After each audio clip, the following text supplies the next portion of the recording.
आप लोग जीवन के जिस दौर में अभी हैं, सेल्फ मोटिवेशन। देखो, मोटिवेशन की ज़रूरत दो तरह की होती है। एक तो होती है सामान्य रूप से, जीवन भर मोटिवेशन चाहिए ही ना भाई।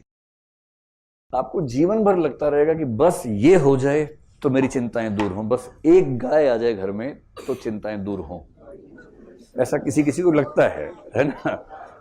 किसी किसी को ऐसा लगता है कि बस एक बार ये हो जाए, बस एक बार आईएएस बन जाओ ना, फिर चिंता खत्म हो जाएगी। तो आईएएस होता ही, आईएएस को क्या चिंता होती है? आईएएस आईएएस होता है, उसे क्या चिंता होती है? पर सही बात यह है कि पहली बात तो जीवन के हर दौर में निराशा के क्षण आपके सामने आते ही रहेंगे। कितना भी जोर लगा लीजिए, जीवन में अंधेरा कई बार आएगा और गहरा अंधेरा आएगा। उन क्षणों में खुद को सहेज के रखना, संभाल के रखना, एनर्जी बनाए रखना, ये मजाक नहीं होता है। उस समय क्या चाहिए आपको? सेल्फ मोटिवेशन चाहिए। एक तो मोटिवेशन जो है दूसरे कर रहे हैं, आपके आसपास के लोगों की भी जिम्मेदारी बनती है। जैसे अगर आप डीमोटिवेटेड हैं और आपके पेरेंट्स को पता लग जाए तो वो फिर क्या करते हैं? फ़ोन पे ही मोटिवेशन का मंत्र फूकना शुरू कर देते हैं। अरे बेटा तुम्हारा कैसे नहीं होगा, अरे बेटा तुम 6ठी क्लास में गली में टॉप किए थे, तुम तो क्या बात करते हो तुम तो बेटा बहुत ही अच्छे हो, तुम्हारे मैथ्स में 100 में 100 नंबर आए थे एक बार। तो ऐसी बातें बोल बोल के वो चाहते हैं कि आप मोटिवेशन महसूस करें। ये तो हुआ मोटिवेशन दूसरों द्वारा, पर दूसरों के चक्कर में कब तक रहेंगे भाई? दूसरे तो जब जब मिलेंगे ठीक है मोटिवेट कर देंगे।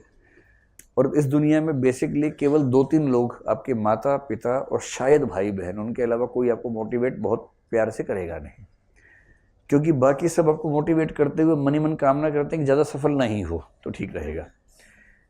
फूफा और मौसा कितना मोटिवेट करेंगे भाई? अगर आप ज़्यादा सफल हो गए तो वो खुश होंगे, तनाव में आ जाएंगे, तनाव में आएंगे। केवल 2 व्यक्तियों के बारे में कल्पना है कि उनको तनाव नहीं होगा आपकी सफलता से, वो आपके पेरेंट्स हैं। टीचर भी हो सकता है, सही बात है, हाँ हाँ हो सकता है। तो मतलब वही 2-4 लोग आपके जीवन में ऐसे होंगे जो आपकी खुशी में केवल खुश होंगे, जो आपकी सफलता में केवल खुश होंगे। बाकी तो बहुत सारे लोगों को तनाव ही होगा। अब सारा मोटिवेशन वहां से लेंगे तो कैसे काम चलेगा? एक उम्र के बाद खुद भी तो कुछ करना पड़ता है।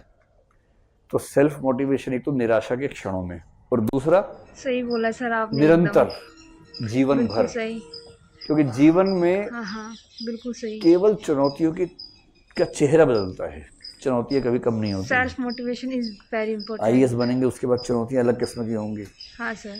सीएम कहेंगे सबसे अच्छा डीएम ये है, सबसे मुश्किल जिला दो, वहां सब सुधार देगा।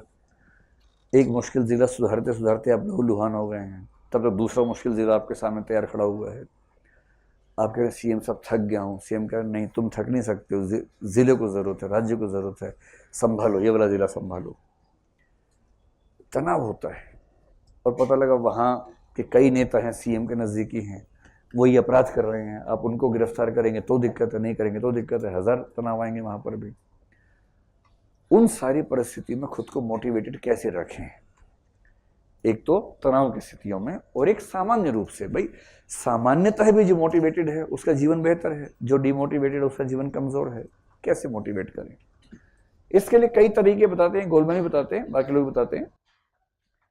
जैसे इसका एक अच्छा तरीका तो ये माना गया है कि अगर आप एक मोड कहते हैं मनोविज्ञान में, ऑटो सजेस्टिव मोड, इसका इस्तेमाल आप करते ही होंगे, बस इसका नाम शायद पहली बार सुन रहे होंगे। ऑटो सजेस्टिव मोड का मतलब होता है खुद को लगातार सलाह देते रहना, खुद को सुझाव देते रहना। कई लोग शीशे के सामने खड़े होकर बोलते हैं, देख चिंटू ठीक से रहा कर, टेंशन क्यों लेता है चिंटू? कौन बोल रहा है? चिंटू ही बोल रहा है। शीशे के इधर वाला बोल रहा है, शीशे के अंदर वाला सुन रहा है।